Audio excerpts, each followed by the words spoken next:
Hey, what's up, everybody? This is the Pile Driver Podcast, and I'm your host, Chris, and this is my good friend. Daniel was Gucci. And we're going to be discussing a lot of things today. But first things first, on our top list, we should give our due respect to a late, great wrestler, Scott Hall. And any words you got to say, Daniel, on this great man?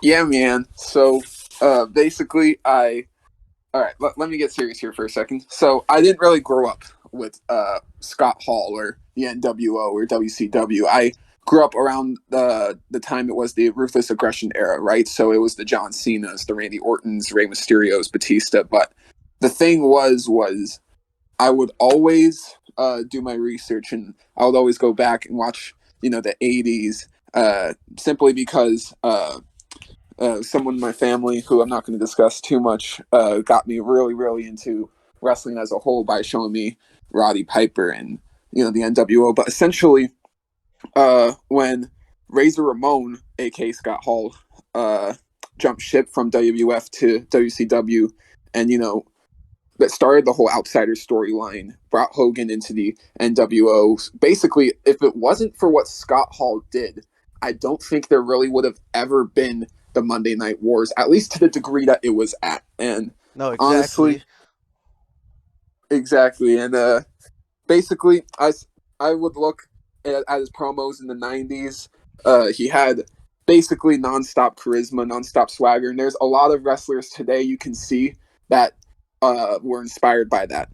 So simply to say, he might have never won a world title in WCW or WWF, which is actually crazy to think about, but he has more of an impact than probably 99.9% of the wrestlers that has ever wrestled, simply put. Yeah, so And he, honestly, man, mhm. rest in peace. That is all I have to say. Honestly, and he's a big inspiration in many heels. I'm like, damn, dude, he pretty much invented the whole heel thing. He nailed it to a perfection. So I really have to give props to the man, and it's real unfortunate that he had to pass away so early in his career, or Yeah, late career, I bad should. guys. Yeah, exactly, man. Bad guys don't last, but bad guys do. That is a fact. Big fact. I mean, bad times don't last, but bad guys do. Yeah, Whoa, you my messed up his bad, y'all. quote. Yeah, I You're getting fucked canceled up. on Twitter. Yeah, I'm sorry. It's I'm fine. sorry, y'all. But yeah, Scott Hall was honestly he definitely will go down as an all-time influence on the game. So that's honestly what matters more than anything. And yeah, sorry, y'all. I'm ignorant. No, dude, it's but fine. but yeah, so uh yeah, I will say this though before we get into our AEW and WWE discussions today. I would like to put this disclaimer out.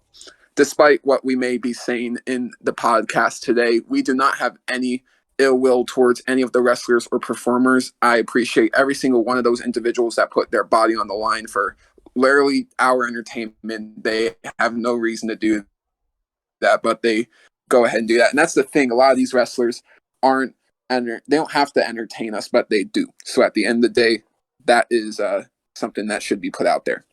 So let's begin though. Let's So start. AEW Dynamite review. Honestly, I'm not gonna say what I thought about the overall episode just yet, but to give a little brief thoughts.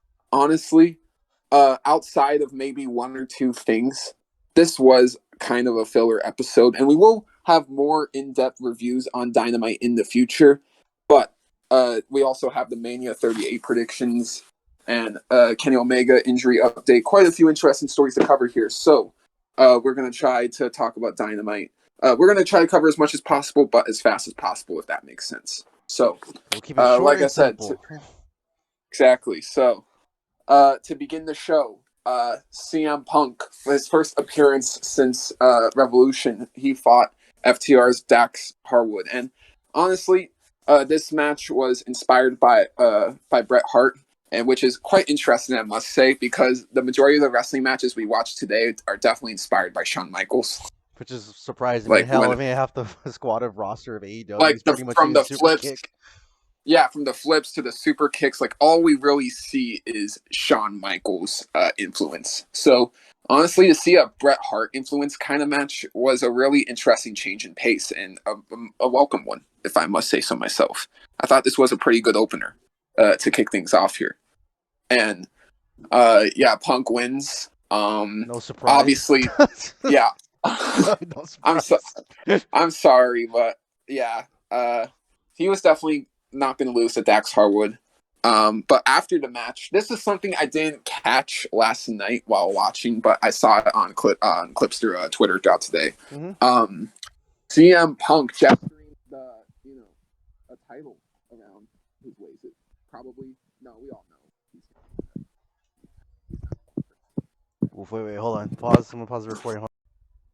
So interestingly enough, I saw clips surfing through Twitter today, and it was CM Punk gesturing the AEW championship. Because let's be real, he's not going to go after the TNT title.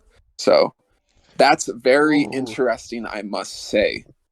So yeah, what do you think about that? Punk possibly going after the AEW title. I want him to win a title, but I don't think it's fair to have him like take it over for Hangman Adam Page, because it's just gonna seem like, oh, he's just favoritism. Tony Khan only likes CM Punk's because he's such a legend, which I can respect, but I feel like they should get like a smaller guy than CM Punk to take the belt, because it's gonna like influence the other wrestlers.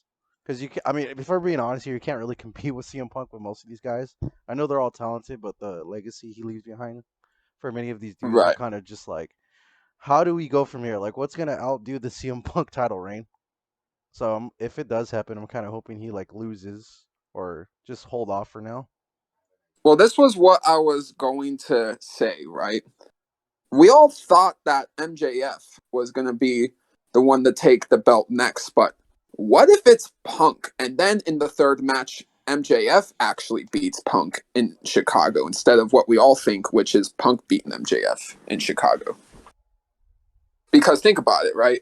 I don't think they're going to have Punk take the belt off of a babyface Hangman Adam Page. I just don't see it.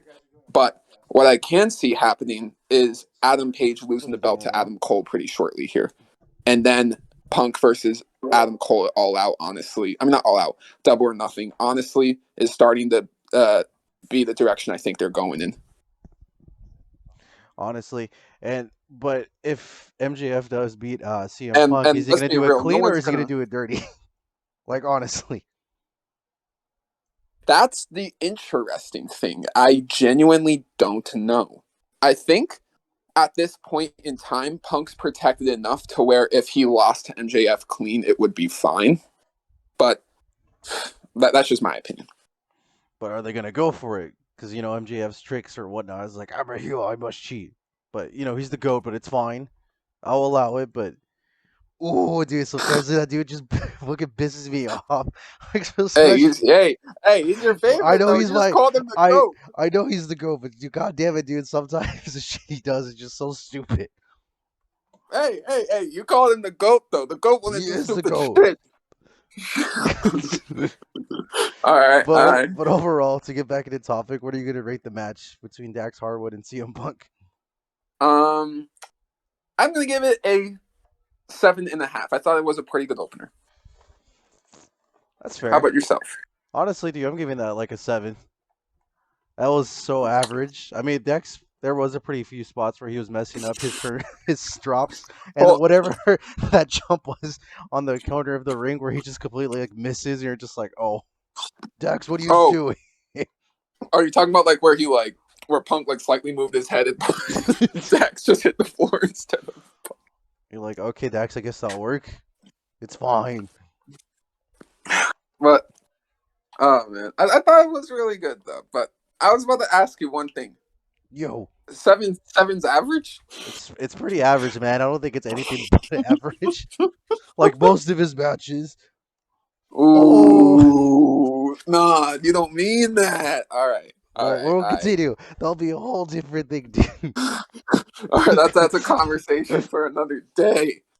But yeah, so we get to the Jericho Appreciation Society promo, which honestly, why are they not called Inner Circle 2.0? The name was right in front of their face. But jazz sounds cooler. The professional entertainers. Yeah, the professional sports entertainers. Honestly, I kind of am liking how they are with this sports entertainment gimmick, and I don't know, like it's very odd to explain. It's very meta in a little bit of an odd way, but it's also kind of intriguing at the same time. And I just have to say it, within this past year, Jericho's face run was just not good, and I think we're just at that point now where Jericho should probably never be a face again.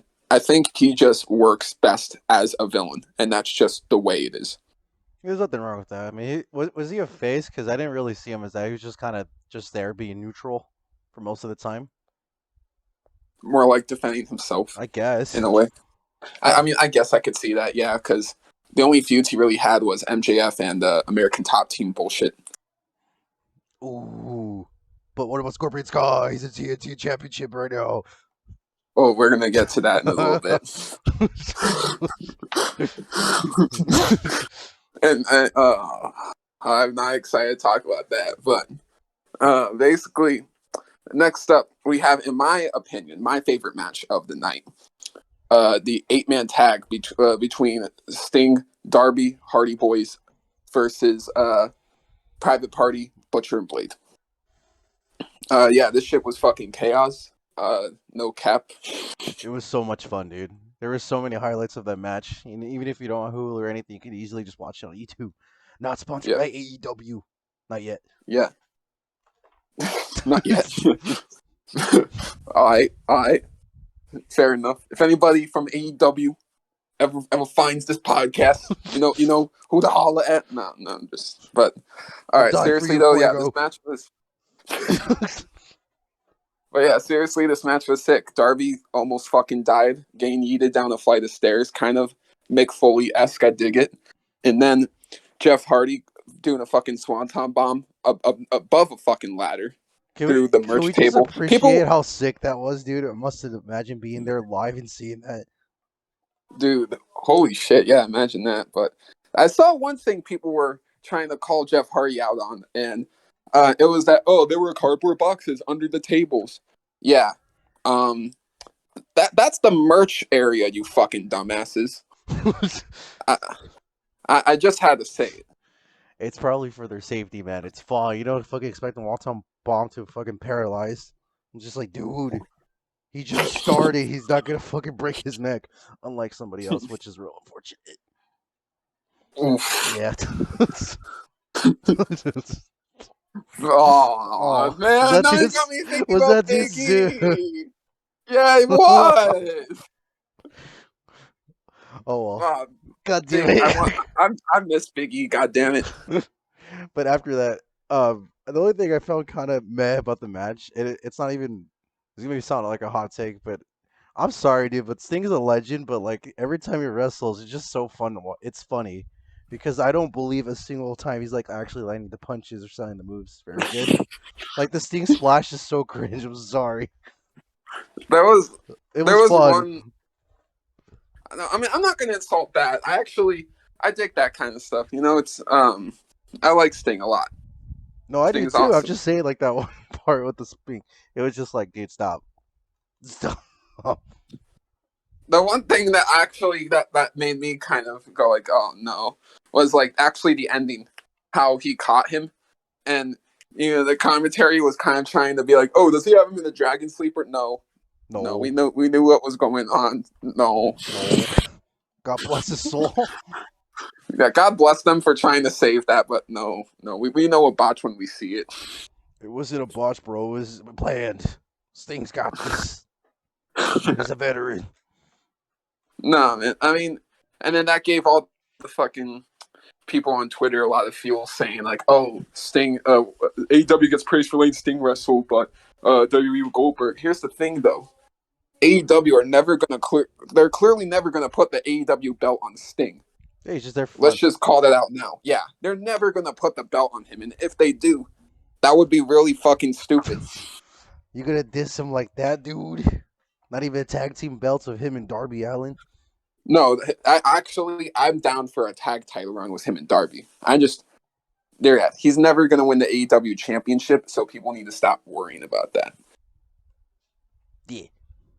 So yeah, after the 8-man tag, we got Dax Harwood basically talking about how he lost and also admitting how he's starting to realize that he's done a lot of shitty things in the past, and it's all kind of, coming back to bite him in a way. But now it looks like they're in this little program with the Gun Club. Honestly, no one's really caring about that, but obviously this is all set up for a face turn for FTR and possibly having Bret Hart as their manager, which honestly hopefully would be a banger. Yeah, that would be really cool. And honestly, I think that's actually what's going to happen. So, yeah. Next up, we got probably the least eventful match of the night, but it was decent. It was decent. I'm not going to discount it. For We sure. got Mox and Bryan versus the Varsity Blondes. So, yeah, this honestly, Varsity Blondes got their offense in, but we all knew it was about to happen. Mox and Bryan win. Mox cut a promo afterwards, and their new name is the Blackpool Combat Club. I think that's a pretty cool name if that's the case. It's cool. It's kind of a tongue twister. I'm like, that's a lot of words, man. The Blackpool Combat Club. We already have the House of Black, dude. They're just ripping them off. Jesus Christ, Chris. Blackpool is. Oh my god. That's where they live below them. But you know what? This is gonna be. I'm kind of tired of seeing the Varsity Blondes, and then also too these tag team matches with John Moxley and Bryan Danielson have been trash so far. Like they just keep giving them jobbers. They don't need jobbers to build up. You know damn well who they are by now, and they don't need this. They need actual opponents. Right? They yeah. don't Like need if this this. was. Like, yeah, if this was two people we've never seen before, then it would make sense for them to fight, enhancement talent to, prove themselves and get the wins racked up. But we know who Moxley is. We know who Bryan is. These are quite literally two of the, most vicious AEW competitors out there. So, yeah, they're just throwing them a bunch of, I guess, food, you could say, until they go for the tag belts. Hopefully soon. So, yeah, we'll have to see what happens. But honestly, I don't have an issue with it. It was a decent little match. Nothing to write home about. But yeah, like I said, not really a lot happened on this episode. It was kind of just a bunch of, decent to good little matches. But this next segment, I will say, the best was the best. The best part of the show. Yeah, the best part of the show. MJF and Wardlow had their little segment. And Chris, I'll let you speak first. And okay, so this was heartbreaking because I like these two wrestlers very much, dude. But MJF did not need to go that hard on Wardlow. Dude, he called him a pig. He said his mother was a skank. And on top of that, he pretty much just fired him. Was like, no, bitch, you're not working at AEW anymore. You work for me. Yeah. Yep. He constantly called him Piggy, like, probably a good 10 times in that promo. They're like, stop. That's not nice. Yeah. Very not evil.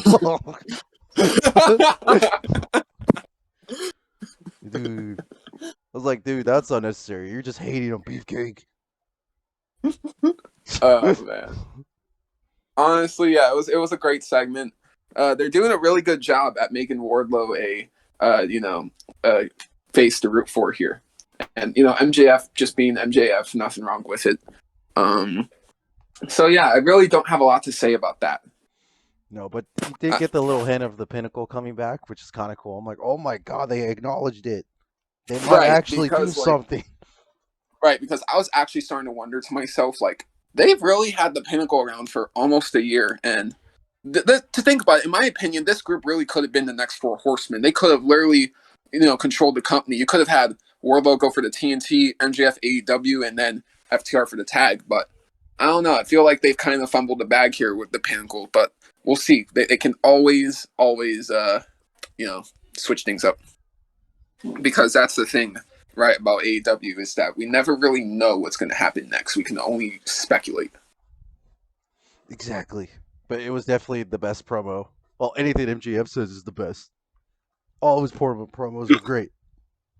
I will stand by that. Ooh, Even his little opera singing thing he had with Chris Jericho back in the day.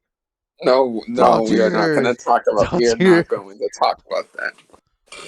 All right, next up, this is a part of the show I also really liked. Wheeler Yuta.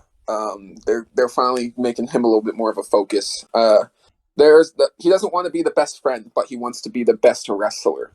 Yeah, man. That's basically the translation of "I'm sorry, I don't want to be in mid card hell anymore." It's like, boy, you could have fun with Orange Cassidy. Besides, you really get slept on, but he's so good. He's so good. He doesn't need to be there anymore. Yeah, honestly, I get why he was there in the first place. It was because it gave him that little bit of exposure, but now he's just beyond that exposure. And honestly, I believe he can be one of the best talents they have. I think he's even better than Dante Martin. I think he's one of the more promising young acts they have as a whole. I think his selling is on point. I think his moves are innovative as a whole. I've never watched a single match involving Wheeler Yuta and said, I am not enjoying this match. No, it's always been fun. But he needs to stop losing, man. Like, dude. Well, that's the thing, though, right? But it's only tag team matches, though.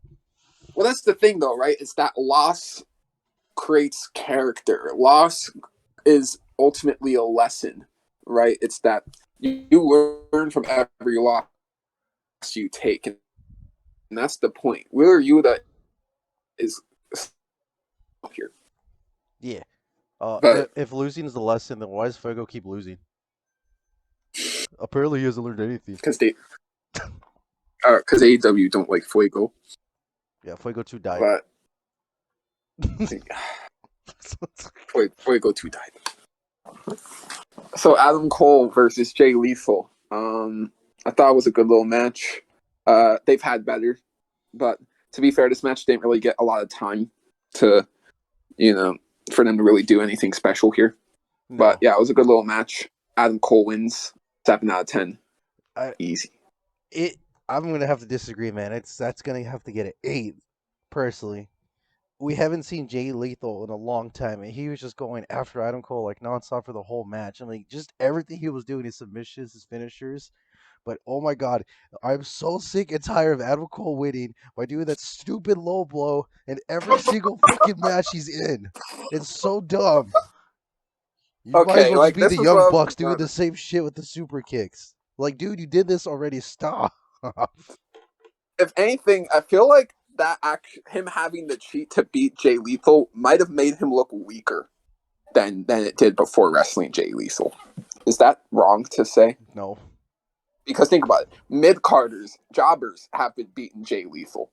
Adam Cole, the guy going for the AEW title, is struggling to beat a guy who is constantly on AEW Dark. I'm just calling it like it is. Just like, guys, that's not your champion. Like, if you're gonna look bad, if you're gonna have Jay Lethal lose in a way that protects Jay Lethal, then be consistent with the dude's booking. Like, either book him as a top talent or don't.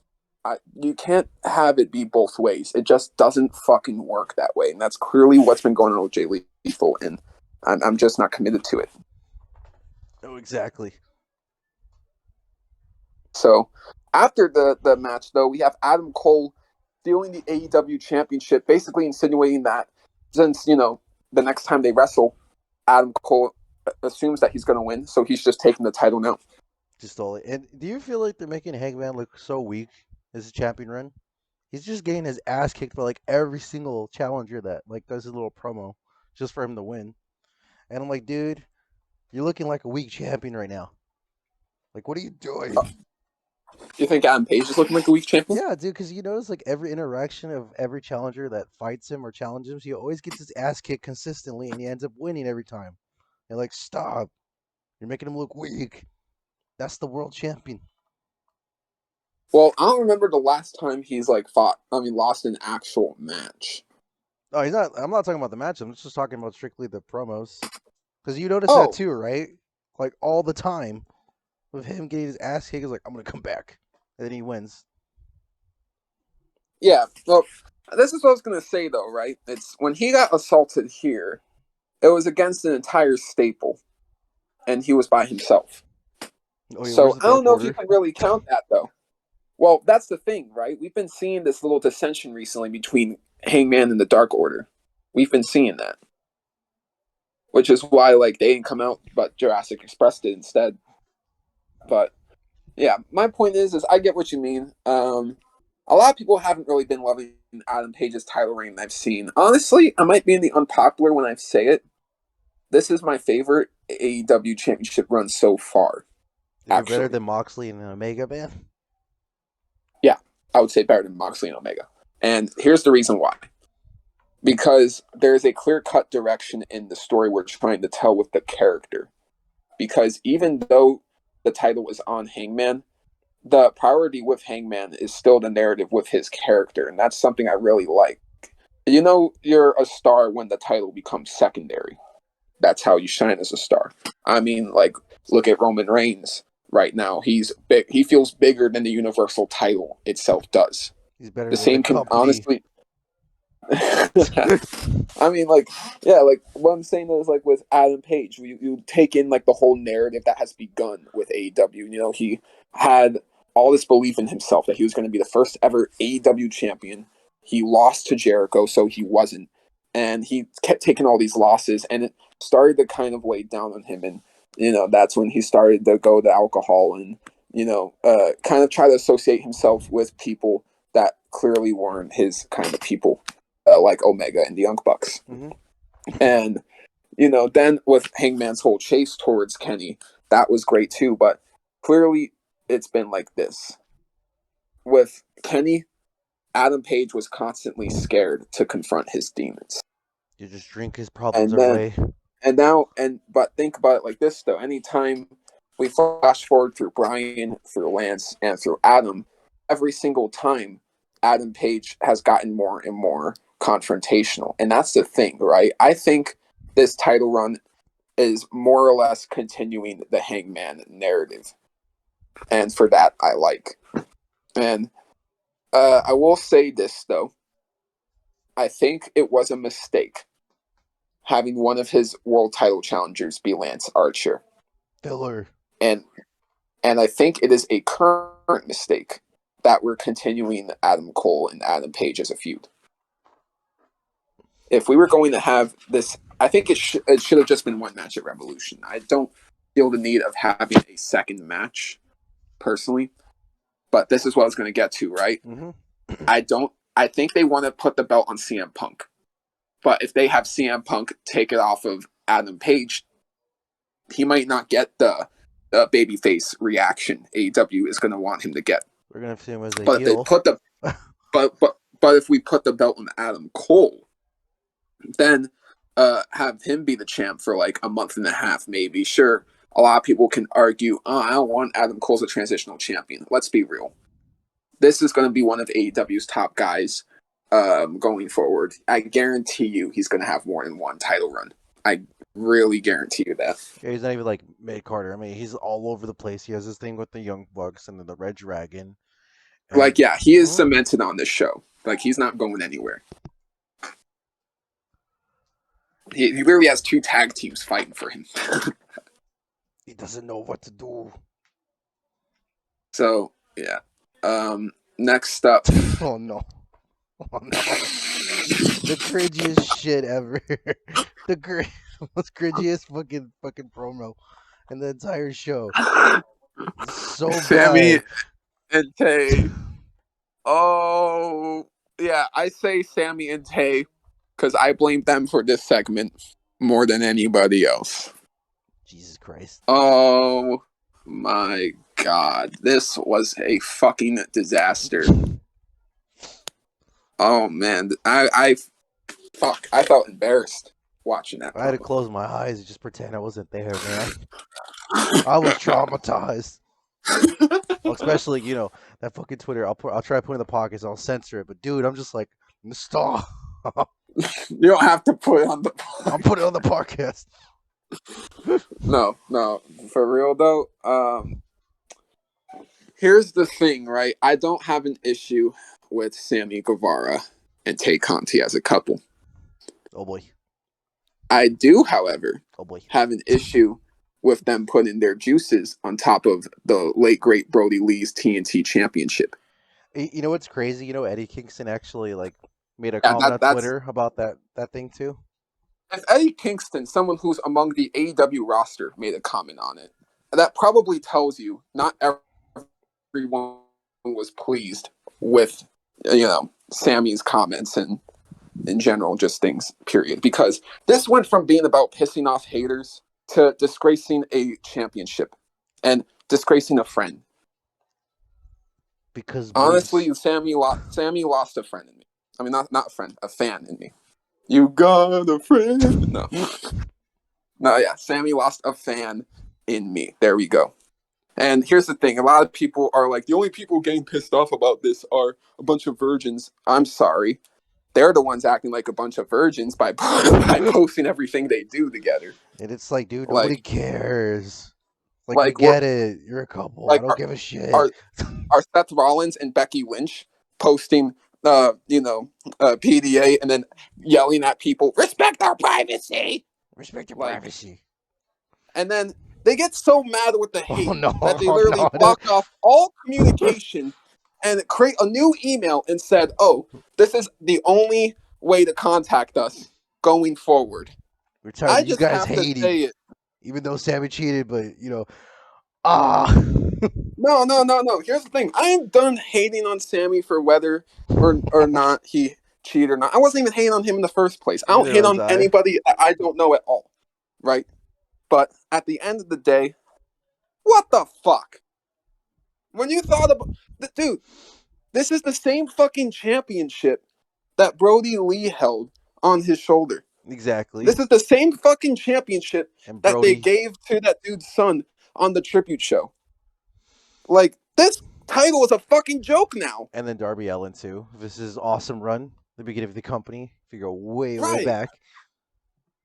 Right. And even Darby was like doing little things in general to make that title stand out. But now this is a fucking comedy title. And I don't know, man.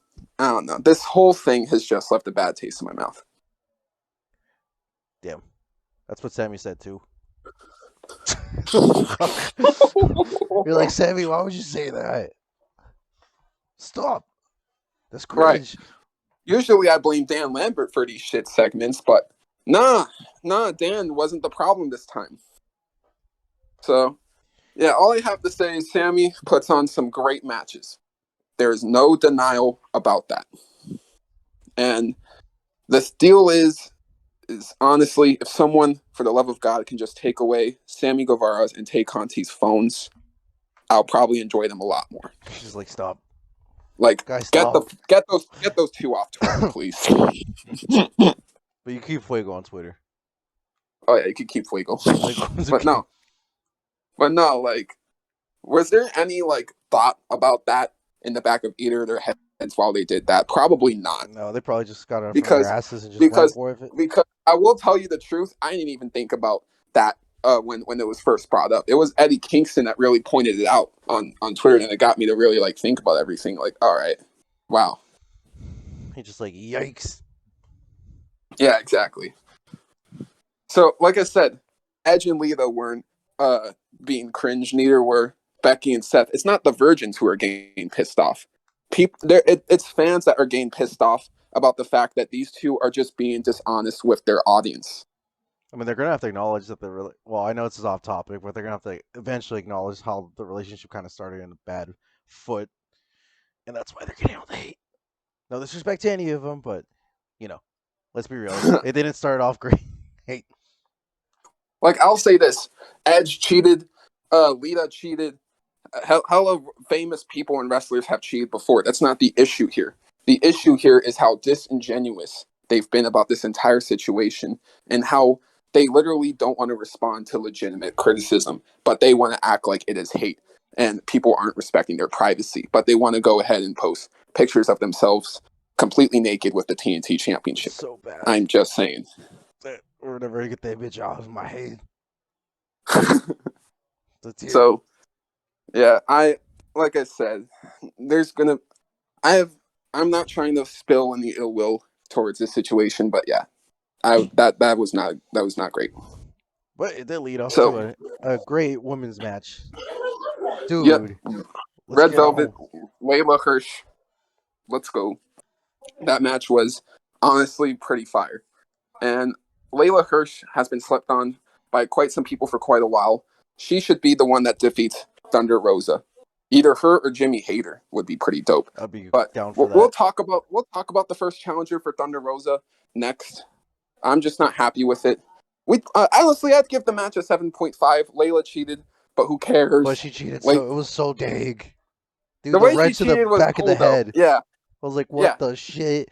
This is some I thought she was MJF gonna hit the shit. ref at first. Yeah. No, she got mad creative with how she actually won the match though. She had like a freaking steel pipe or some shit and just whacked Whack. Red Velvet I in the didn't head. cheat. But yeah, so yeah, I'd say 7.5. How about you? Honestly, I'll give it the same. It was fun to watch, and after that disgusting promo, we needed something good. But unfortunately, we have another bad promo. And here we fucking So go. Thunder Rosa gets interrupted by Vicky Guerrero, Excuse and me. and I'm just gonna say it. I really hope Tony Khan doesn't re-sign her. But the money. Like, I'm gonna keep it a stack. Why the flying fuck is Vicky Guerrero in AEW? What purpose does this woman bring to AEW? Oh, she's the Karen And at AEW, dude. like, I don't get it. Honestly, though, she calls out Thunder Rosa for being a quote unquote Mexican. illegal. Get it Yeah. out of my country. You an Yeah. alien.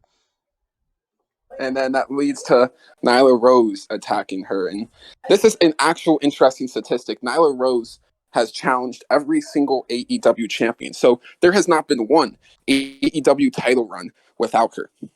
So she's kind of like in a comparison of like Chris Jericho kind of putting himself out there for every single pay-per-view ever, just cause I'm there. Right. It's like, yeah, Nyla Rose is just one of those faces we just cannot really escape in the title scene, I guess. And But I mean, she's I will say fine, this. but it's just like, can we get someone a little better, man? Or a I newcomer? don't even think the issue is you know, I think the reason why I have an issue with Nyla Rose challenging for the title every now and again is because the last time we literally saw Nyla Rose on like a main stage TV was, I believe, it was when she had that triple threat with herself, Thunder Rosa, and Jade Cargill. What was that, like back in the COVID era? No, that was like a few months ago. It was like before Full Gear. So, but yeah, like that was a while ago though. She hasn't had a really major feud after that, and basically all she's really done is just be in this partnership with Vicky Guerrero, who honestly has not helped her whatsoever. Nah. So hopefully this is a squash. Yeah, like we could get a better opponent. Yeah, and honestly, I am disappointed in AEW for instantly screwing over Thunder Rosa's title reign like this, but it's okay. Oh, you just want it? Oh, just too bad. Now, time for the main event. We got the Jericho Appreciation Society, and they took on Reynolds and Silver. So I thought it was decent. There were a few botches in the match that just took me out of it, though. Honestly, Jericho main eventing a wrestling show in 2022. I don't think I have to say any more than that. And it sounds like I'm complaining a lot about this show, but You're I'm not. It's just the few It three was incidents. a good show. Yeah, it was a good show, but just the last half hour outside of the Velvet Hirsch match just really hurt the show. Yeah. But to be fair, the best part was Chris Jericho cheating to get the Dark Order kicked out. It was so genius. It was just like, oh my god. Oh yeah, You're just like, dude, that could have been perfect. Very Eddie Guerrero-esque. And yeah, there is one thing I want to address though before we head on to our next topic and end things off here with the Dynamite review. Mm-hmm. Rest in peace, Brody Lee, but not with Brody Lee being gone. I think we should start thinking about splitting up the Dark Order. At least for Johnny Silver and number 10. And it's just like, Dude, they don't need to be Honestly, there. everyone. I don't think Honestly, everyone everyone. needs to go. There could be some people. I do. I feel like none of these wrestlers embody what the Dark Order is anymore. I feel like all of them have these like new characters or personas within them that they're just not really able to unleash because they're in this Dark Order character. Like, think about it. All these people have done since 2019 is the Dark Order. That's They about probably it. have ideas on top of ideas in the back of their head that they just haven't done yet because they're in the Dark Order. I feel like it would be. Wait, what? No, keep going. I feel like explaining up the Dark Order would make for a lot of new additional singles competitors as well. Like John Silver belongs in the TNT title picture. He is so damn good. He saved that match. He was the best part. Johnny Silver was just killing it, like left and right. Like for Carried the God's match on his like back. for Goddamn it! God's sakes, he took out Chris Jericho's entire team by himself. I'm like, dude, why did you lose this match? I'm just Right. like, come on. No. Exactly. So overall, Dynamite, like I said, it sounds like I'm complaining a lot, but honestly, I'm just very expressive with what I have issues in. Yeah, best match of the night was the 8-man tag for me.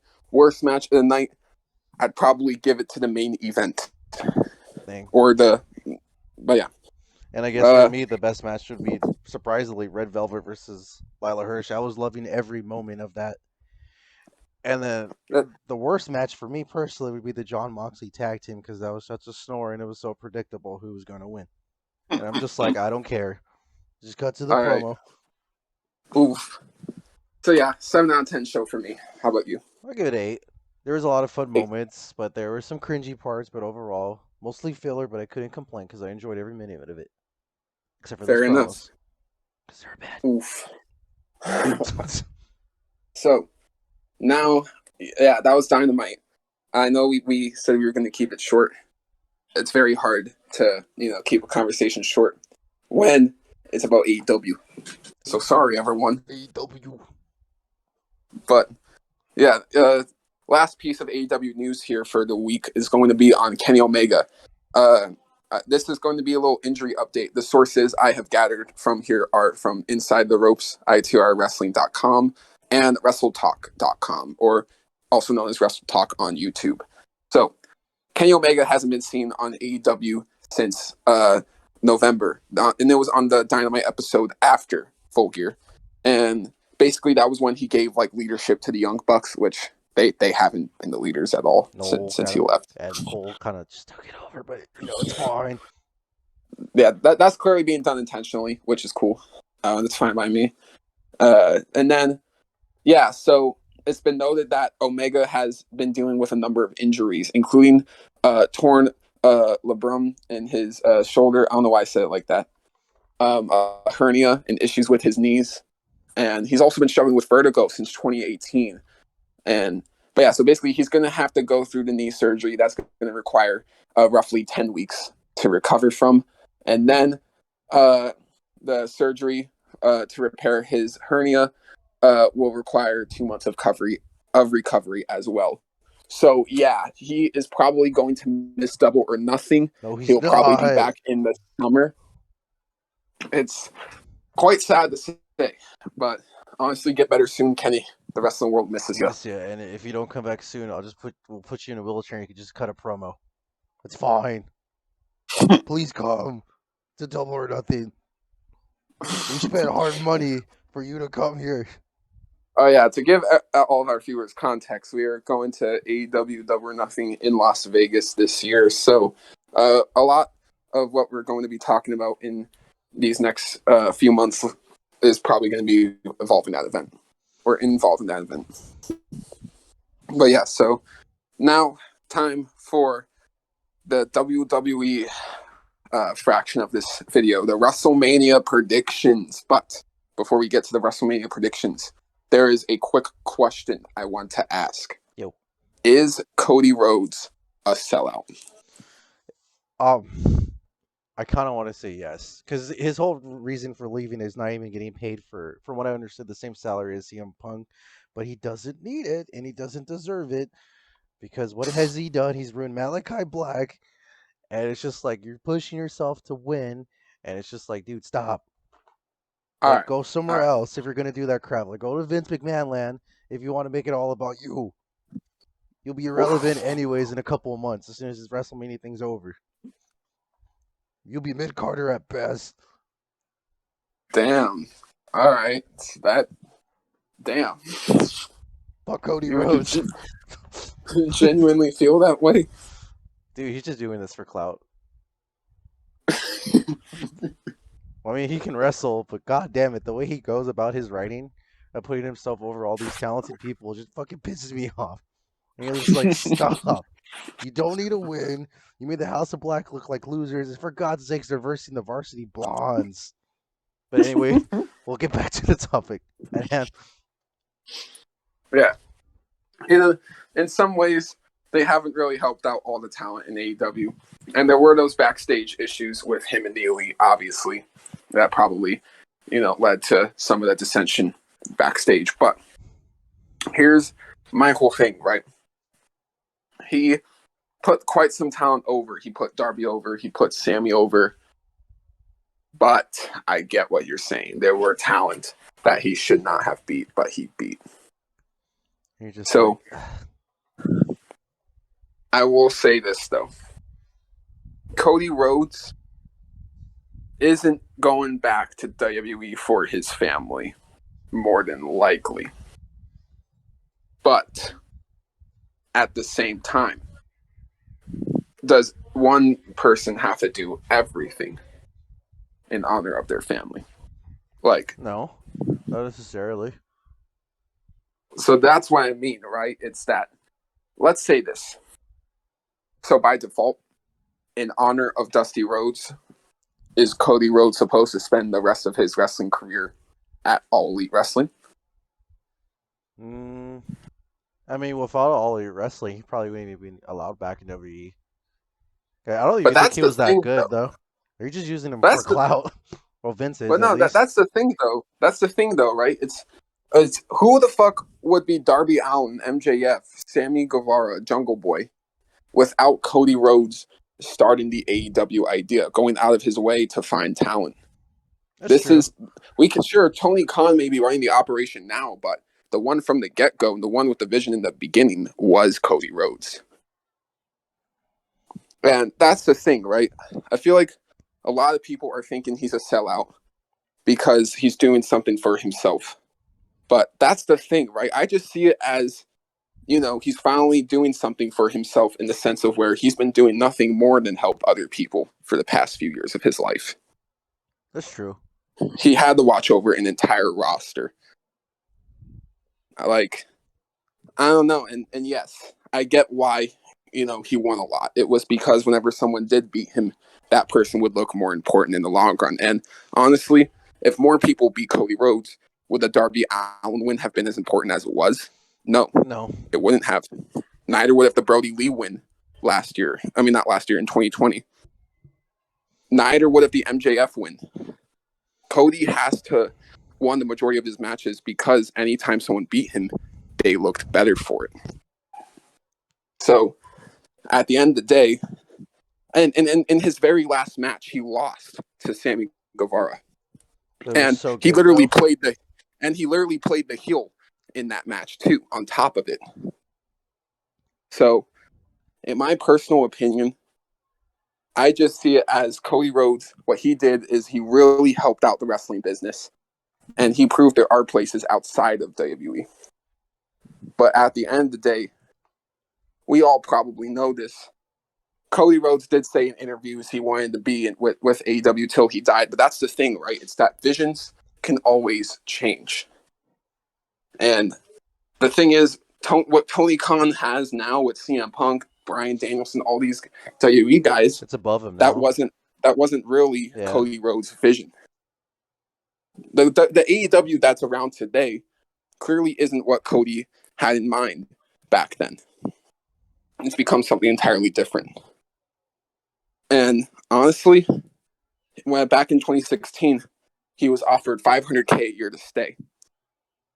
In 6 years, he went from being worth $500,000 to reportedly $5 to $9 million. Jesus Christ, he's almost paid as much as Brock Lesnar. Literally, man. So, at the same time, I get it. And he gets to keep his reality shows, reportedly. Honestly, I don't see Cody as a sellout. And even if he is a sellout, why the fuck should we care? It makes this whole WWE versus AEW war a lot more entertaining. WWE need Cody Rhodes. Cody Rhodes doesn't need WWE. That's the thing everybody really has confused here. Cody Rhodes still has reality shows. And here's the thing, right? Cody has reality shows, and who in the flying fuck is to say Cody Rhodes won't go out and create another AEW? I don't know about that, dude. All that Tony Khan money, he do his shit. True, but it doesn't have to be Tony Khan. It could always be someone else. You think Tony Khan's the only billionaire Cody Rhodes knows? Guarantee it's guaranteed he's not. Yeah, he probably knows Jeff Bezos. It's fine. Jeff Bezos loves wrestling. I'll give him his face. But yeah, like even if he is a sellout, who cares, man? Just enjoy the product, or not enjoy the product. Enjoy what's about to happen, because honestly, all the drama involving Cody has been very thoroughly entertaining. And if it is leading to him having a main event run up in WWE, by all means. And here's the thing: people want to doubt how Cody Rhodes is going to be pushed. This is one of those rare situations where I don't see Cody not getting pushed. Oh, he's going to get pushed. The He's dude literally, Seth Rollins at WrestleMania. The dude literally created a wrestling company that is officially now a competitor to WWE. He is undeniable as far as getting pushed goes, in my mind. I'll be fine with that. Like they're pushing him. Like anyone who thinks that he's about to get Finn Balor is a fucking idiot. I'm sorry. But then again, it's Vince, man, so you never know. He's just like, you know what, Cody, I'm not feeling you. Austin Theory looks cooler. You're getting fired. Fuck it, Austin Theory's better. No, I'm just kidding. Just kidding. All right. Yeah. So enough of that, though. WrestleMania predictions. So before today, AJ Styles versus Edge was originally on WrestleMania Sunday. It got moved to Mania Saturday. It's because Mania Saturday is gonna be so mid. They need it because they know no one's gonna watch that shit. They needed that match. I hate to admit it, but they needed that match. So, yeah, I guess this is where we get to our WrestleMania predictions. Overall, I have to say it. If this was cut down, like if we took off like 3 or 4 matches and cut this all into like a 4-hour WrestleMania, it would honestly look like a top 10 Mania ever. But unfortunately, Vince is like, you know what, guys? I know it's WrestleMania, but we need some filler. Right. Like, here's the thing, right? With the show being 2 nights and everything, it now used to be about how it used to be a big deal to get on WrestleMania, but now all that matters is everybody getting on WrestleMania, and I'm not for it. It provides for a lot of unnecessary filler. So, exactly. Before we get to the night 1, night 2 matches, I'm going to run through the matches that aren't confirmed whatsoever or are confirmed for either night, but we'll predict them just because I think they are going to happen.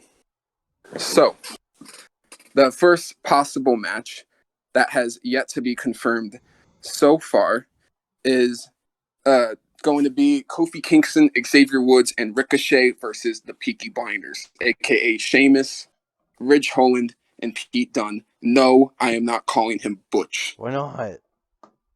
That's a great name. It's the best name. Like Gunther. Oh wait, Jesus, I mean Walter. Fucking... No. It's Gunther.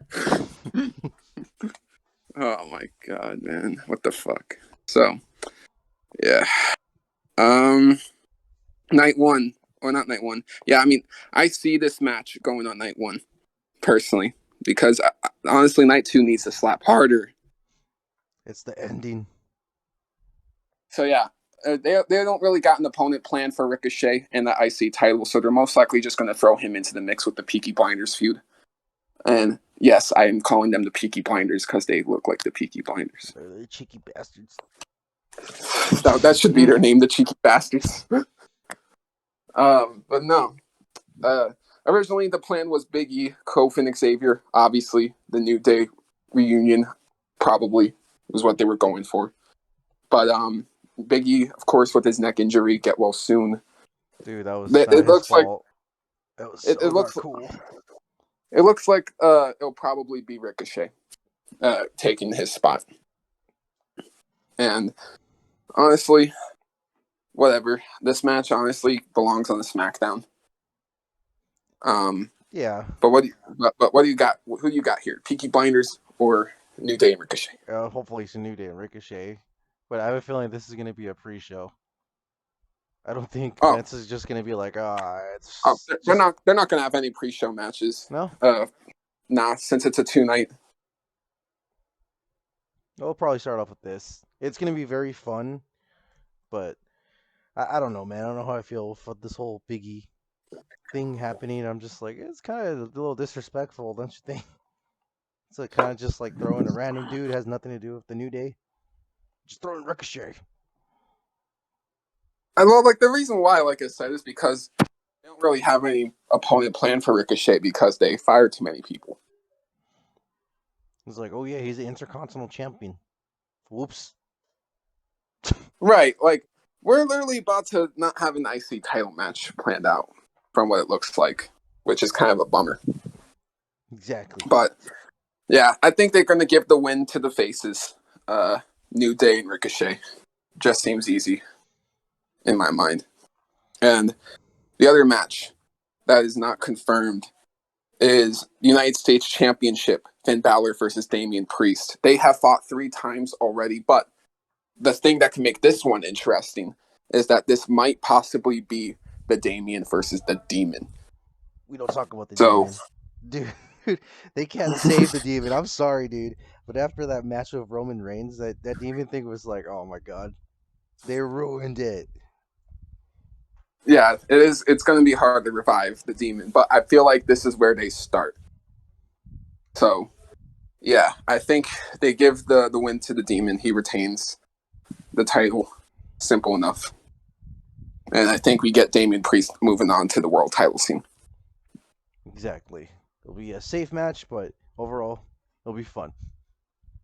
Yeah. So, though that's about it for the matches that aren't confirmed, I believe. Yeah, that's it for all the matches that aren't confirmed. So now, let's begin. WrestleMania Night 1. We got, for the Raw Women's Championship, Becky Lynch versus Bianca Belair. Who you got and why? I mean, I think the safest choice is going to be Becky, but I'm just like, dude, she doesn't need this. Bianca Belair, she's been killing it for like the past few weeks. And I'm like, but you know, of course, Vince McMahon's like, you know what? Nah, Becky Lynch is a safer choice to pick, and besides, but Bianca Belair is too lower class of a person between Becky Lynch, so she can't win the championship belt. Well, so that's your take. Becky Lynch is going to retain the title. I don't want her to, but I'm hoping Bianca Belair will win. I mean, after all the crap that she's gone through. I mean, this is what I was about to say. Oh, so what were you going to say? I was going to bring up the fact that wasn't there like a 20-second squash that we saw on SummerSlam like a year ago? And I'm hoping they don't go this route. I know you're going to bring it up. So, yeah, Becky Lynch back in August squashed Bianca in 26 seconds. But this is my honest prediction, right? Becky Lynch has been undefeated since WrestleMania 35, ironically. The only time she lost, like, by pinfall was, like, a match a month after Mania to Charlotte. But basically, yeah, that's almost 3 years straight without losing. Jesus Christ. No wonder they're getting stale. But what I was going to say was this, so. Bianca Belair main evented WrestleMania last year. She won the Royal Rumble last year. All of that happened in only the span of a year. Who is to say that Bianca is canceled. Obviously, they did what they did because I guess, I don't know what was going on with Sasha, but I guess they needed another top heel. And that's why they did what they did with Becky. But essentially, I think it's quite fair with the whole story, everything going on. I think this match opens night one. Yes, I think we actually start the show off with this match. That'd be cool. Yep. Because here's the thing. I think I don't know if you watched Mania last year. I don't think you did. Last year, they started with the WWE Championship. Are you serious? Why? Yeah. They had no hope in WrestleMania, or just like, no one's going to watch this garbage of a show. Just give them what the people want. It's like, literally last year, night one, WWE Championship match. They saved the Universal one for night two, but you get the point. They started off Mania weekend very hot. I think they do the same thing, and that's with Becky and Bianca. Yeah, it doesn't surprise me after that shit show of the Extreme Rules match where nothing extreme happened for like almost 3 hours. Oof. I'm not surprised. All I have to say is I think Bianca Belair takes the W and becomes the new Raw Women's Champion. Yeah. Well, hopefully. I don't see Becky Lynch retaining. I'm going to tell you the truth. But she's been champion for almost 3 years, dude. Technically. So, there's the thing, right? They haven't given me evidence to where I think Bianca's going to lose, So it'll be surprising. So, then this is the thing. I think they start WrestleMania off with a feel-good win. They give the belt to Bianca. And if they don't have a long competitive match, this is what's going to happen. Bianca beats Becky in even less time than Becky beat Bianca at SummerSlam. Jesus, she's going to beat her like in 5 seconds. Like just a pretty slap much. chop and then get pinned. Honestly, thank you for your money. Hair whip to the stomach, KOD 1, 2, 3, 15-second match. Thanks for spending $2,000 at WrestleMania, nerds. Imagine. Yeah. So, I think Bianca takes a W, though. You say Becky. We'll see what happens. Oh, my fucking God. Oh, you mean the best match, dude? Drew McIntyre versus Happy Corbin. Because we needed this in WrestleMania. We needed this match. This is what I meant. You could have some big stars miss WrestleMania. I love Drew McIntyre, but if you couldn't find an opponent for him that was worth the time being, don't play on WrestleMania. Jesus Christ.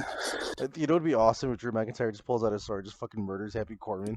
And you know what's been scaring me? WWE have been mentioning the fact that, ever since Corbin became happy, he's been undefeated. It's like they're trying to hype up an actual match happening instead of a squash. Dude, I want a sad Corbin. I want a Kurt Cobain in this match. We need Corbin to lose all his money and be sad again. Sad boy Corbin. I'm actually being dead ass. Sad Corbin is actually fun. Happy Corbin is fucking garbage. God damn it. So, who wins? This is obvious to me. Drew McIntyre. No if they way. don't give it to Drew McIntyre, they're on some crack shit. Dude, you don't think Happy Corbin's gonna fucking beat him? He's happy. You know what? You're all right. That does give him an advantage. He is a happier human being than Drew McIntyre is. Jesus Christ. But it was so much fun. This match is going to be like 10 minutes of just like torture, of boredom. At most 10 minutes. No, it's going to be like 30 fucking minutes now. It's just because I said that shit. That match should be 5 minutes, if I'm being quite honest. Well, that shit should be 1 minute the most. No, because I do see that people want Drew to kick out of Corbin's finisher, the End of Days, which has been a finisher Corbin has had since he began in 2015. No, 2014, actually, right? Mm-hmm. And nobody's kicked out of it, not one person. So there's this theory that Drew might be the first person to actually kick out of it. So if that moment happens, then you know what? That'll be a cool WrestleMania moment. But That would be the only reason for the match to go longer than 3 minutes.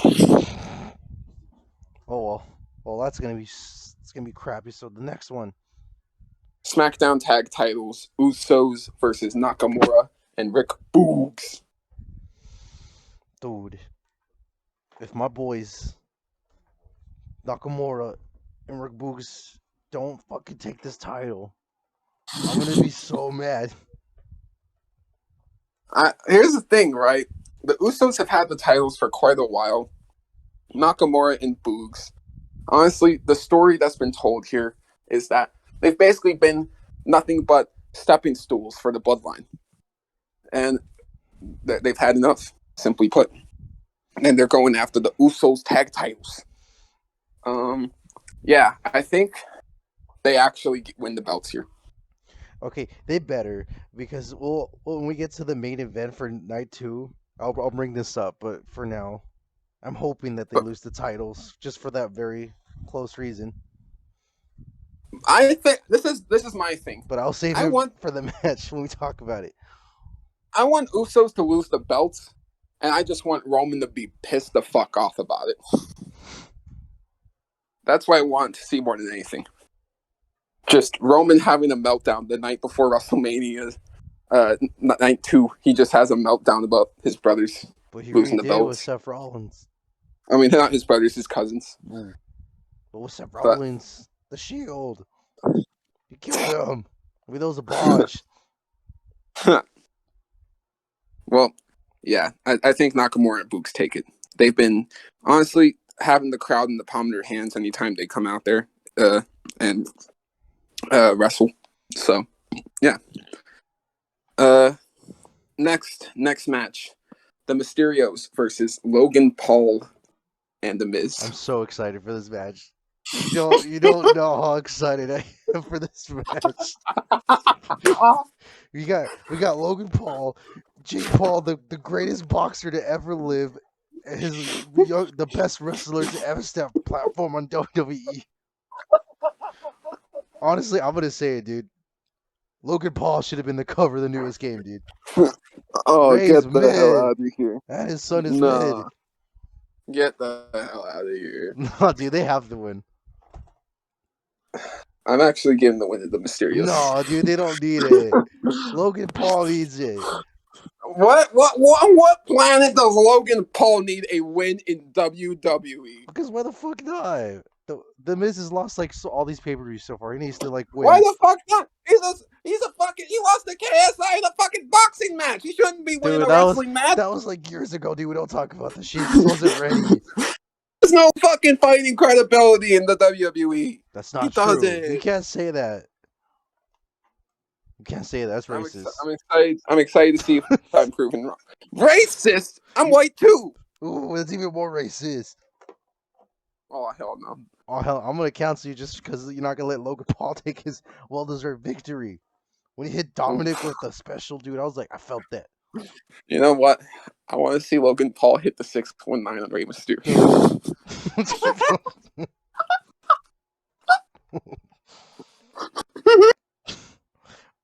So fucking stupid.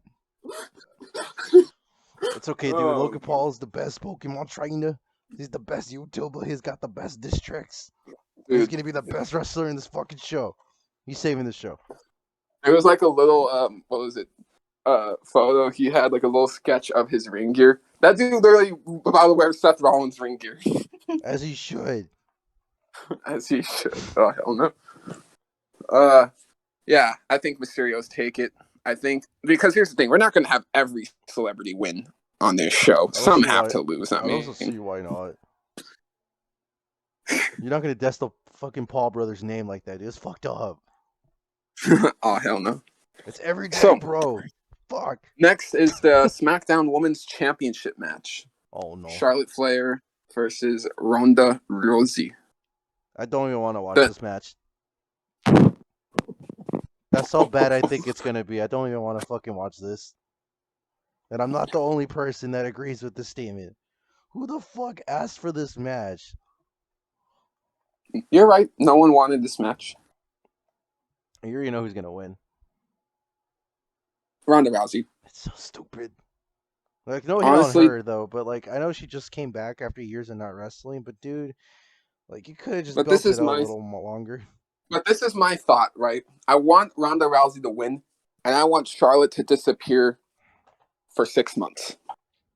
Okay, 6 month break, Mm-hmm. and then she comes back as a completely different person and character. Because I am very sick of the Queen as a whole, and I'm tired of seeing this praise in the community that she's one of the best wrestlers for the woman. She is not. Sasha Banks is better. Becky Lynch is better. Bianca Belair is better. Ripley's Asuka is better. Bailey is better. Ember Moon is better. Thunder Rosa is better. Layla Hirsch is better. Ripley. You get the point. You're not gonna forget about Ripley. Rhea Ripley is better. Actually, yeah, you are right. I'm not going to forget about Ripley because she is better than Charlotte Flair as well. My point is I am so sick and tired of all of these great talent being disregarded for the same old shit. And as much as Ronda Rousey, she ain't no saint, all right? She definitely has issues in terms of, responding to criticism, and she definitely has to improve on certain things in general. But at least her holding the belt makes things interesting. It makes the division matter. And that's something I can say. Nothing can be said for the absolute dreadful bore that is Charlotte Flair's constant title reigns. But she's the queen, Daniel. She's the I queen. cannot remember one championship run she had that was good. I cannot remember one promo that she had that was different than any other promo she ever cut before. She is as robotic and as fucking hamburgered as ACDC. Like Oh, this is a ACDC are hamburger. the hamburger. ACDC are the hamburger of rock, where it's the same thing. You know what you're getting. That's fucking Charlotte Flair. Same old shit. No, she's missionary position. Same old shit. Nah, dude, she's fucking Kane's fries. Boredom. Ass. Don't belong. Yeah. Leave. Yeah, so Charlotte Flair, change up your act. Come back a new character. Please. Oh, and bring your dad too. I'm sure he didn't do anything wrong. This is fine. But yeah, Charlotte Flair has never challenged herself. Ever. Sure, maybe she's gained a few new moves over the years by being with Andrade. But The best she's wrestler. never gathered a character. Nah. But oh well. And that's the thing, right?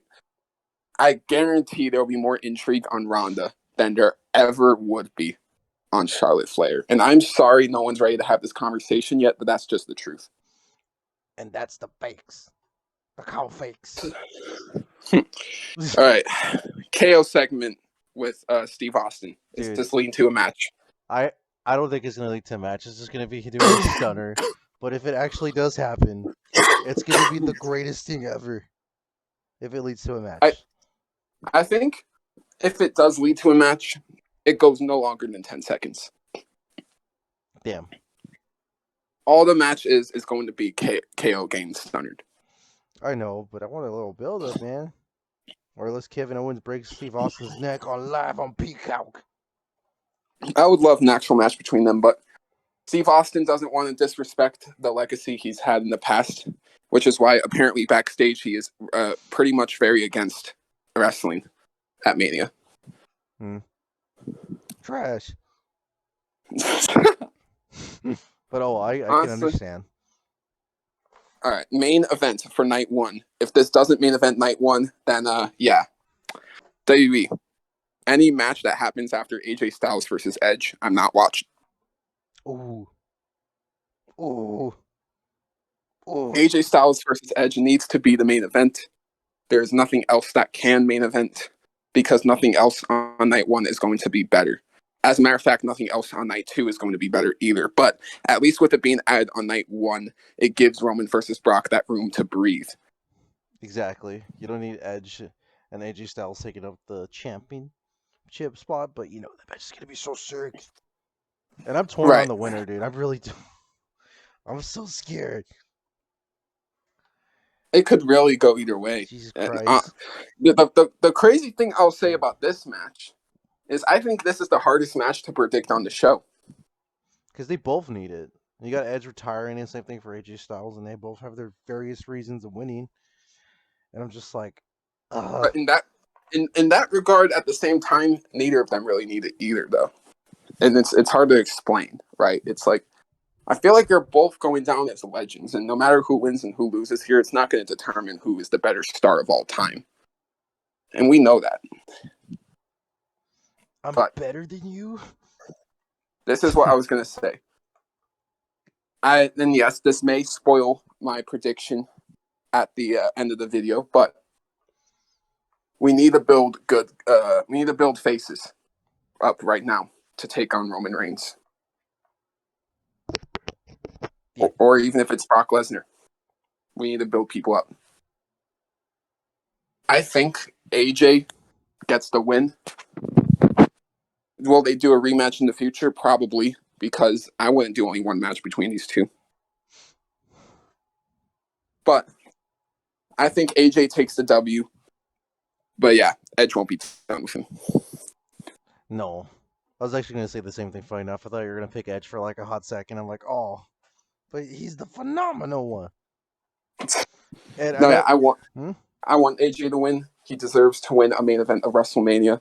It would be a great moment. You know why else he deserves to win? Have you listened to that new Dookie new theme for Edge? How dare you fucking replace his classic theme? And I know it's the same band, but I don't give a shit, dude. That theme slapped. You didn't need to change it. Yeah, they did. No, yeah, they did. They could have just gave it to somebody else. No, you're wrong. Understand? I see clearly. No, we see. I will say this. It's just generic rock now. But I think of Edge. Couldn't be more wrong.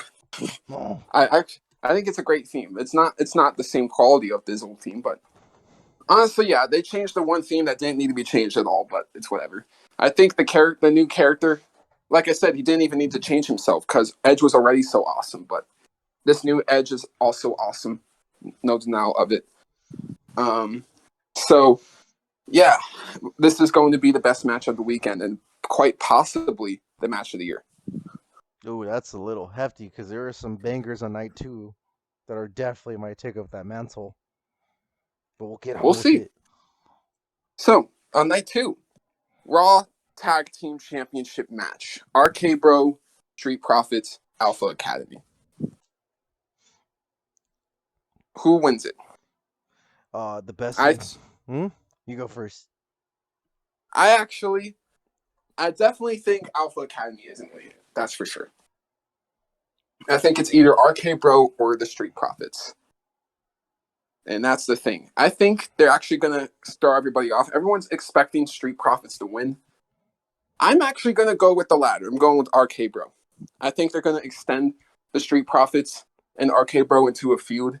Probably have them fight 1-on-1 or 2-on-2, at Mania Backlash. And I think that's when they throw the belt on the Street Profits. And then as for Orton and Riddle, they can do that breakup storyline towards this summer. No. No. If they do that, I'm not watching wrestling anymore. How fucking dare you? How dare you? They're bros. Riddle sold fucking him a weed. That means something. How dare you? You know what? You're disgusting. Right. You're right. I shouldn't have uttered such words out of my mouth. Damn. God damn. No. It's fucking stupid. God damn it. Who do you got? I got the Street Profits. Alright, you pick the Street Profits. No, fuck that, dude. We'll go RK Bros. Alright, RK Bro. So, Seth Rollins versus the mystery opponent. So, alright, the mystery opponent's gotta be Braun Breaker, am I right? Oh yeah, dude. It's not Cody Rhodes or anything. You know what? It has to be Ciampa. You know what? Gonna be there. Has to be Gargano. Ooh. You know what? Rollins versus Gargano would probably be a classic. Fuck that, dude. Get Johnny Gargano's son in this fucking match. Oh, Quill. This baby's got this. Yes, exactly. Throw the fucking infant in the ring. You know what? Power moves. But yeah. So Cody wins. That do we even have to go any further? We don't. But hopefully, it's gonna be so much fun.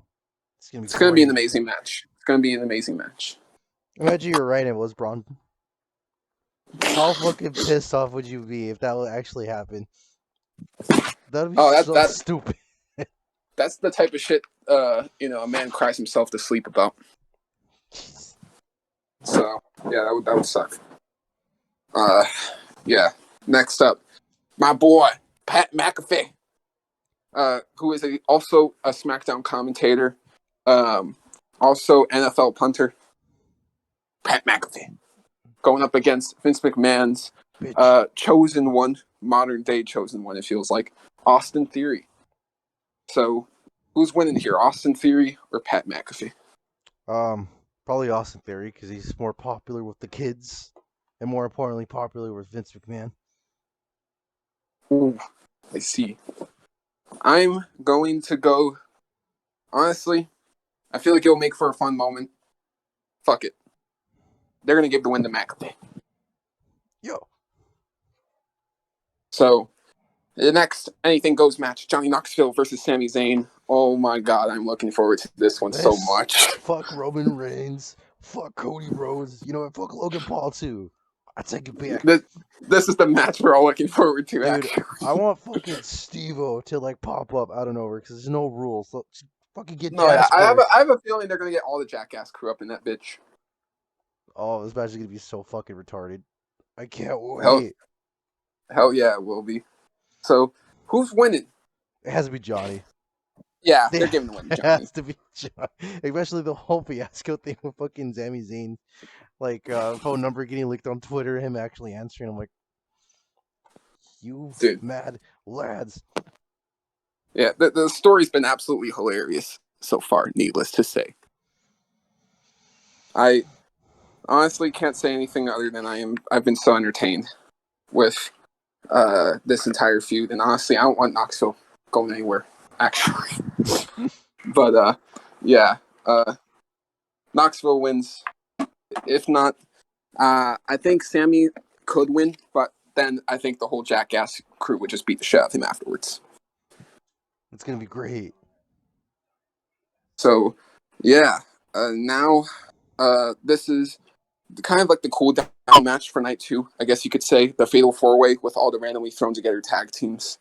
We got Rhea and Liv Morgan as one. We got Baszler and Natalya as one. We got Banks and Naomi as one. And then the champions, Selena and Carmella.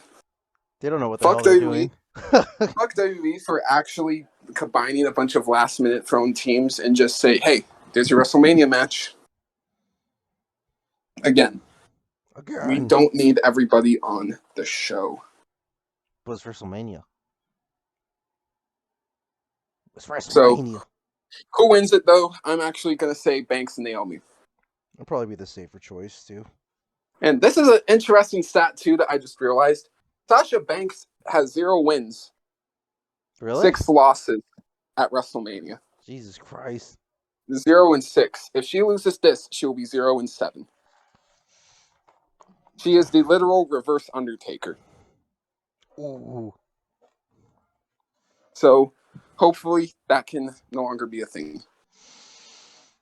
Main event now. Let's go. My God. Oh, this Roman Reigns is going to be the new double champion. He's fucking not. You know he's not.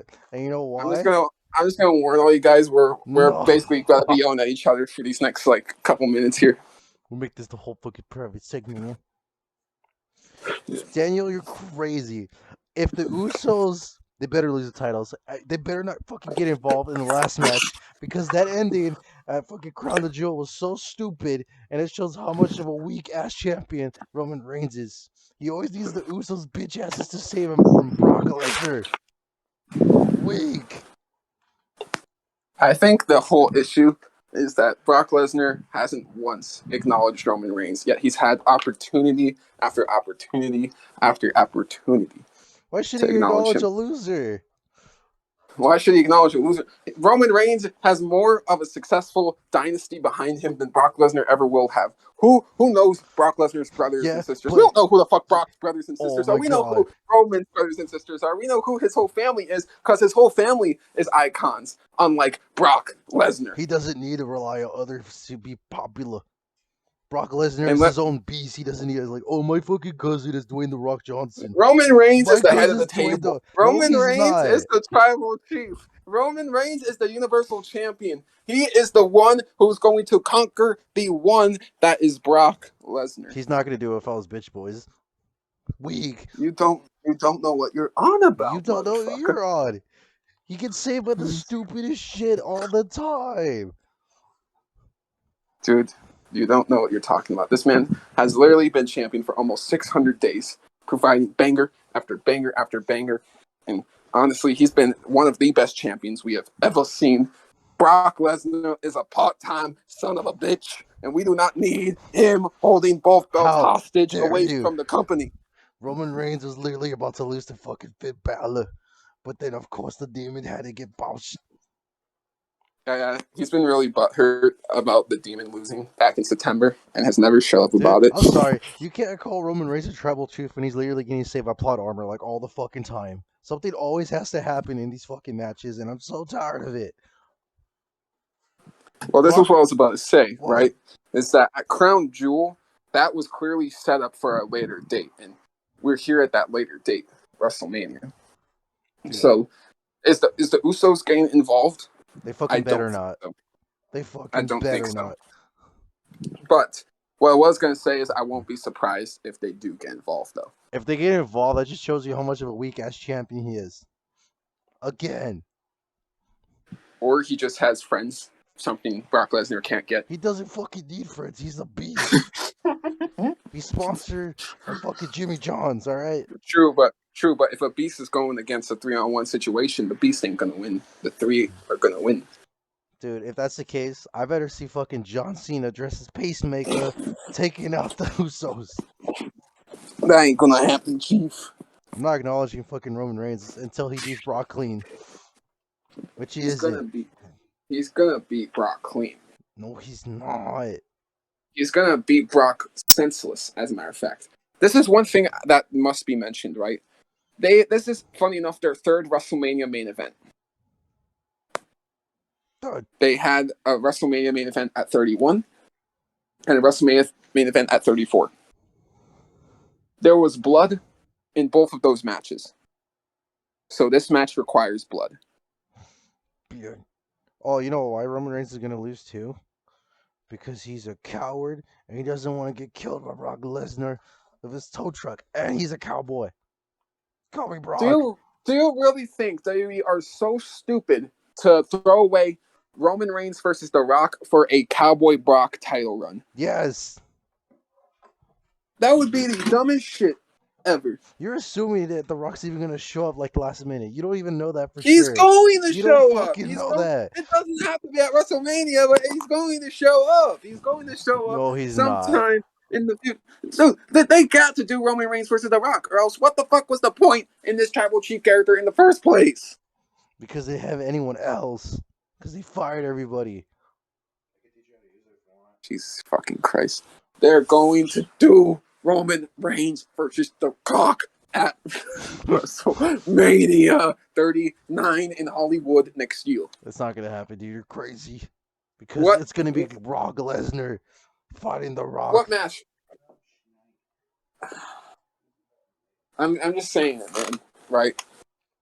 This is all for The Rock to come in. And if it's not WWE, what the fuck? No, not what the fuck. What's the point? You're literally using Roman Reigns as plot armor just to get one fucking match, and then that's it. But that's the thing. That's I just don't see Brock being the one to dethrone Roman. He is. You're insane. Like, I get the stories lined up for it to where, Roman is basically owed an ass kicking blood for blood. The story itself has been great for this match. I just don't see Brock winning it. I just don't. No, Brock's winning this shit, and you just don't want to And acknowledge him. here's the thing: who is Brock going to fight if he wins the belt? Just ask me that question. I mean, answer me that question. John fucking Cena at his rightful throne because of that bullshit that happened at SummerSlam. Roman Reigns versus Randy Orton, Roman Reigns versus Riddle, Roman Reigns versus Drew McIntyre, Roman Reigns versus AJ Styles, Roman Reigns versus Big E, Roman Reigns versus Kofi Kingston, Roman Reigns versus Cody Rhodes, Roman Reigns versus either of his cousins, and we could break up the bloodline and do that story. Nah. Roman Reigns has way too much left on his plate for this title run to end. Brock, I won't even know where to begin. Oh, what do you mean you don't know where Big Brock is such a good face? You're insane. What heels do they have for that are believable? Austin Theory. He got actually beat in like less than a minute at a live event. Dude, see, that's so his revenge that's already story. off the table. Who was a different person that beat Roman Reigns, and they haven't had a match yet? Xavier Woods. No, somebody else. It was a different guy. It was like during the COVID, like pandemic era, where he beat Roman Reigns on a match. Yeah. The only person that has beaten Roman since the pandemic was Xavier, and that was by a DQ. Never mind. Point is, I don't want Roman Reigns to win. We don't need more Roman. We need Brock. We need Cowboy Brock. We do not need a Cowboy Brock. We need Roman Reigns. And weren't you gonna bring out the fact that it's a little weird having two champion belts on the line because they're gonna merge SmackDown and Raw because they don't know what the fuck they're doing? Well, yeah, they honestly don't have a roster big enough to do a Raw versus SmackDown anymore. It just makes the most sense if they combine everything. But this is what I was going to get to, right? I see the Usos winning both belts, but I think they're dropping it to Nakamura and Boogs first.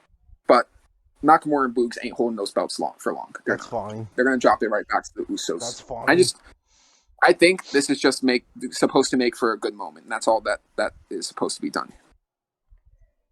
So, yeah, man, those are our WrestleMania predictions. I think some of this shit looks really fucking good, and some of it looks really bad. Quite frankly, like a lot of the WWE shows in recent memory, if I'm being honest. But if there is one thing I will say, it's that if it's a WrestleMania, SummerSlam, or a Saudi show, WWE will care. Yeah. Any other event, they will not. But since it's WrestleMania, I've never watched a WrestleMania that I've felt like I wasted my time with. So, yeah, this was a long episode, everybody, but it's only going to be 2 hours long. It's fine. It's fine. But yeah, thank y'all for watching so much. I've been Daniel. And I'll be Crispa. And Logan Paul's going to win that match. Oh, he's Okay, bye. Bye.